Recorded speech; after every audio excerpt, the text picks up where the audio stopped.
किसी ने बड़े कमाल की बात कही है कि रिश्ते किताब की तरह होते हैं और गलती एक पन्ने की तरह होती है। कभी गलती हो जाए तो एक पन्ना फाड़ देना, मगर उस पन्ने के चक्कर में पूरी किताब मत खो देना। हाय गाइस, मेरा नाम है आरजे कार्तिक और आपके लिए एक छोटी सी कहानी। ये कहानी एक गरीब परिवार की जो गांव में रहता था। छोटा सा परिवार, 3 लोगों का, पति पत्नी और छोटी बच्ची। आर्थिक तंगी से जूझ रहे थे। पति की कहीं नौकरी नहीं लग पा रही थी। वो व्यक्ति बड़ा परेशान था कि कहीं जॉब मिल जाए। उसकी छोटी बच्ची भी पूछा करती थी कि पापा हमारे घर में सब कुछ ठीक कब होगा। वो अपने दोस्तों को देखती थी, सहेलियों को देखती थी, उनके घरों में सब कुछ ठीक था, इनके घर में रोज परेशानी रहती थी। रोज जूझते थे कि कल का खाना कहां से आएगा। उसके पिता उसका हौसला बढ़ाने के लिए रोज उसे अपने घर से बाहर ले जाकर के एक दूर पहाड़ था उसे दिखा करके कहते थे कि बेटा वो जो पहाड़ है ना, वहां ऊपर वाला रहता है, उनसे प्रार्थना करो, वो सब कुछ ठीक कर देंगे। वो छोटी बच्ची रोज प्रार्थना भी करती थी। रोज वो ऊपर वाले से दुआ मांगती थी कि पापा की नौकरी लग जाए। कमाल ये हुआ कि सेना में पापा को जॉब मिल गई, सैनिक की नौकरी लग गई, भर्ती लग गई। घर में मिठाई बटी, उनको लगा कि अब सब कुछ ठीक हो जाएगा। लेकिन कुछ दिनों में इस राज्य पर दूसरे राज्य ने आक्रमण कर दिया। जो सैनिक पिता थे उन्हें अब युद्ध लड़ने के लिए जाना था।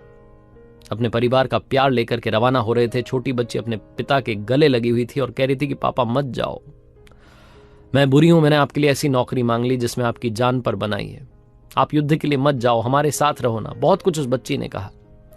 उसकी आंखों में आंसू थे। उसके पिता ने कहा कि नहीं बेटा, अब तो जाना होगा। इस राज्य के लिए अपनी जान भी चली जाए तो कौन सी बड़ी बात है। वो ये सब कह रहे थे और बच्ची रो रही थी।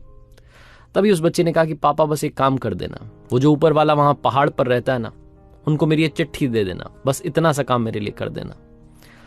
उसके पिता हल्के से मुस्कुराए कि बच्ची ने तो वाकई में मान लिया है कि वहां पहाड़ पर ऊपर वाला रहता है। वो चिट्ठी अपने बैग में रख करके वो सैनिक रवाना हो गया। अपने बाकी सैनिक साथियों से मिला और वो टुकड़ी जो थी युद्ध के लिए निकल गई। पहाड़ पर चढ़ रहे थे।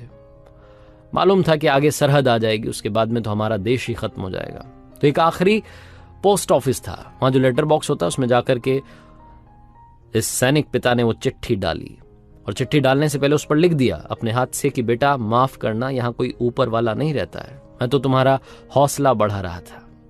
उसे लगा कि ये चिट्ठी वापस अपने घर भेज देता हूं, बच्ची को मिल जाएगी और बच्ची समझ जाएगी कि पापा झूठ बोल रहे थे। थोड़ा सा गुस्सा होगी, लेकिन क्या हो गया, अब मैं तो जा रहा हूं उस युद्ध में, पता नहीं जान बचेगी नहीं बचेगी। भीषण युद्ध हुआ।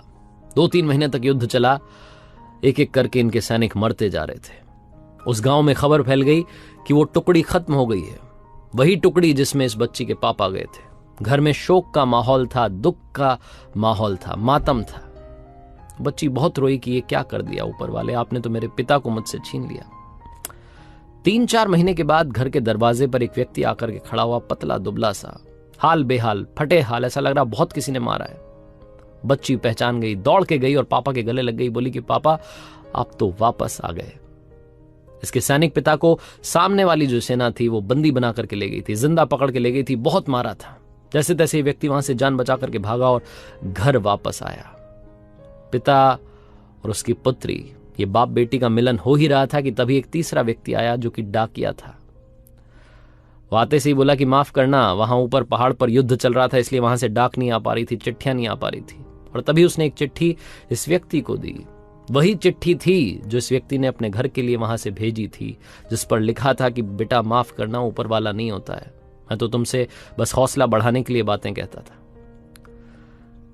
ये व्यक्ति उस वक्त रो रहा था, आंखों में आंसू थे, अपनी बच्ची से इतने दिनों के बाद मिला था। उसी इमोशनल लम्हे में इसने वो चिट्ठी खोली और पढ़ना चाहा कि बेटी ने क्या मांगा था। और जब चिट्ठी खोली तो उसमें बच्ची ने लिख करके भेजा था कि हे ऊपर वाले, मेरे पिता को युद्ध से वापस सही सलामत भेज देना। वही सही सलामत व्यक्ति वहां घर पर खड़ा था, अपनी बेटी से मिल रहा था। उसकी आंखों से आंसू रुके नहीं।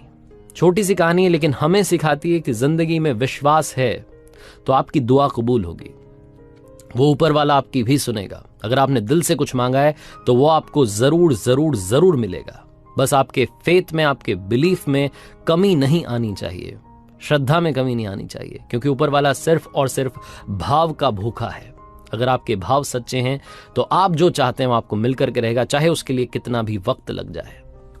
आरजे कार्तिक इसलिए आपसे हमेशा कहता है कि ऊपर वाले के आशीर्वाद के साथ, अपनी सच्ची मेहनत के साथ और अपनों के प्यार के साथ कर दिखाओ कुछ ऐसा कि दुनिया करना चाहे आपके जैसा। याद रखिए, हर सोमवार सुबह 9:30 बजे मेरे सोशल मीडिया हैंडल्स पर देखिए एक नई कहानी।